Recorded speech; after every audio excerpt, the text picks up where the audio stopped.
infelizmente, às vezes até a nossa esquerda lê pouco Marx, fala muito dele e lê pouco. Então Marx não é a favor desse retorno ao período primitivo. É como dizem de Rousseau, né, que o Rousseau teria um impulso de voltar ao estado de natureza.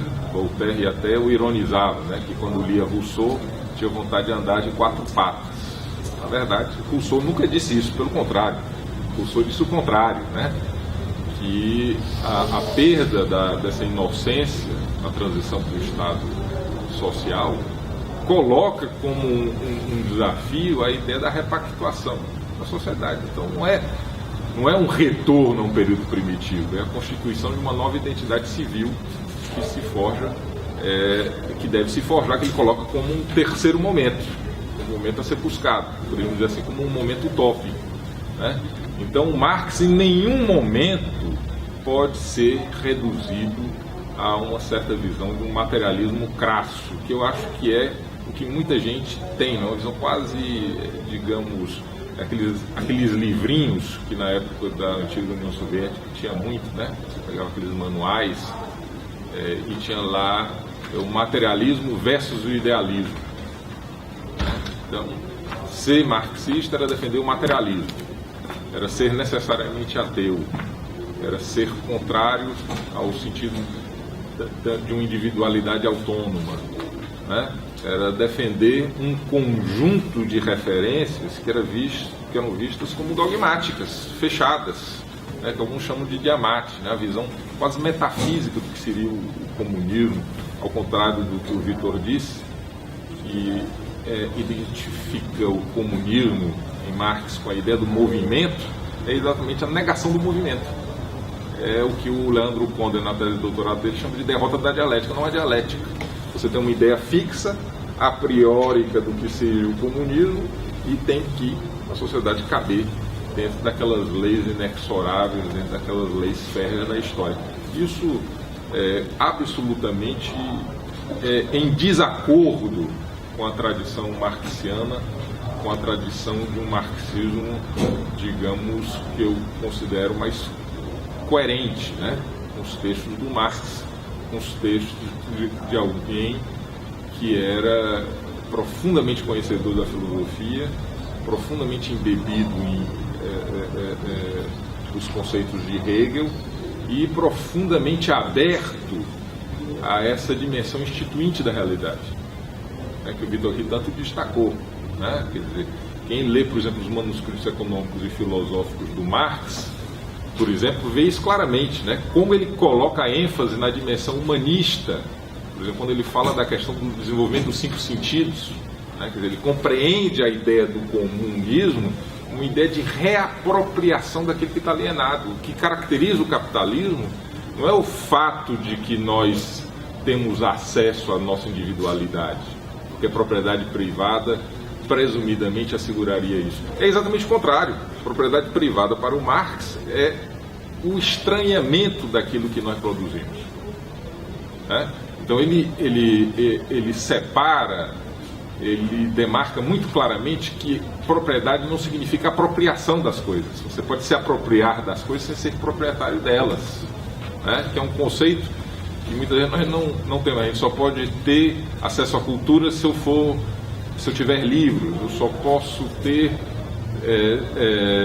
acesso a lazer se eu tiver aquele objeto do lazer, né? E não é bem assim, né? Você pode se apropriar das coisas sem ser proprietário delas, sem ter esse fetiche da propriedade, né? Então, na verdade, a propriedade privada, ela não é a afirmação da individualidade, ela é a negação, ela traz o estranhamento, ela traz a alienação, né? Especialmente no que diz respeito ao sentido da produção da sociedade moderna. Você produz socialmente, né? No Manifesto Comunista ele faz um enaltecimento dos aspectos progressivos do capitalismo e da burguesia, né? Que a burguesia trouxe a socialização da produção, mas a apropriação é privada, que poderia ser social, que poderia significar a formação de fundos públicos em que todos tivessem acesso.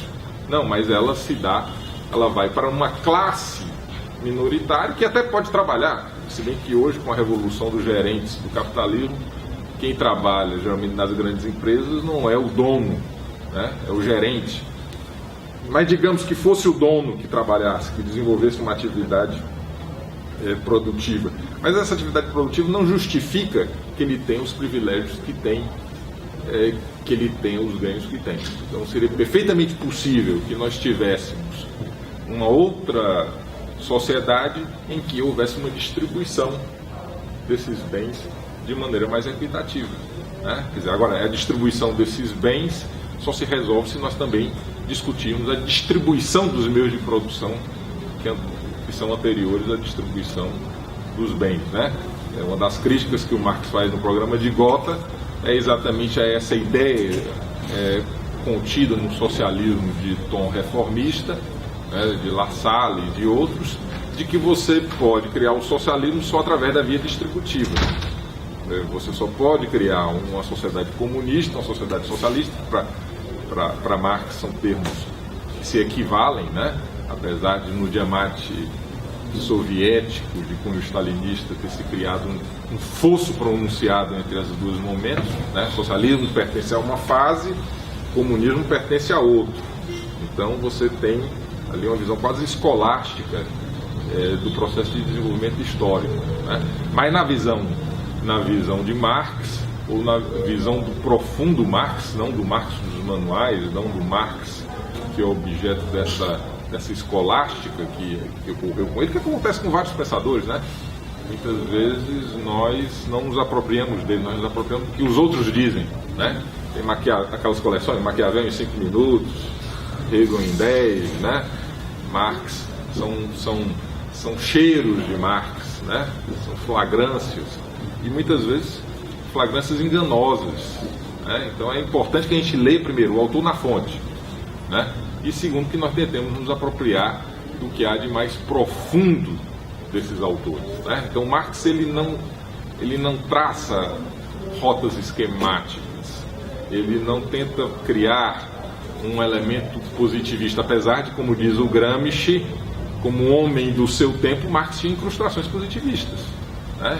É perceptível em muitas passagens do seu texto uma certa noção quase evolucionista, essa ideia, por exemplo, da abundância da produção, essa ideia da quase inexorabilidade da natureza, né? Que hoje, por exemplo, os ambientalistas são muito críticos, né? Porque há um limite para esse crescimento, há quem fale até de decrescimento, mas obviamente que esses elementos, eu entendo que são elementos isolados da obra marxiana, né? A obra marxiana, a ideia dele do projeto comunista não é uma ideia já acabada, pronta, fechada, em que nós temos que seguir e que o partido, como guia iluminado, deve nos dizer o que nós devemos fazer. Aliás, nem o Lenin disse isso, né?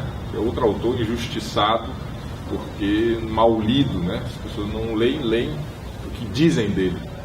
Lenin em nenhum momento coloca o partido como sendo o sinônimo da classe, né? A teoria dele do partido está relacionada a uma percepção de que a classe se produz em momentos diversos, há uma certa fragmentação da classe, que o partido cumpre um papel de memória da classe, mas não é propriamente o donatário da classe, como o stalinismo forjou a partir da ideia do partido único, com aquele modelo que se fixou do que seria o comunismo, né? O comunismo seria o momento final, nós teríamos uma ditadura do proletariado, né? Que é um conceito também muito mal compreendido, especialmente porque nós vivemos ditaduras militares e o conceito de ditadura é muito pouco simpático, né? Mas o conceito de ditadura do proletariado em Marx está relacionado ao conceito romano, não é propriamente uma oposição à democracia, tanto é que os jacobinos usavam a ideia de ditadura democrática,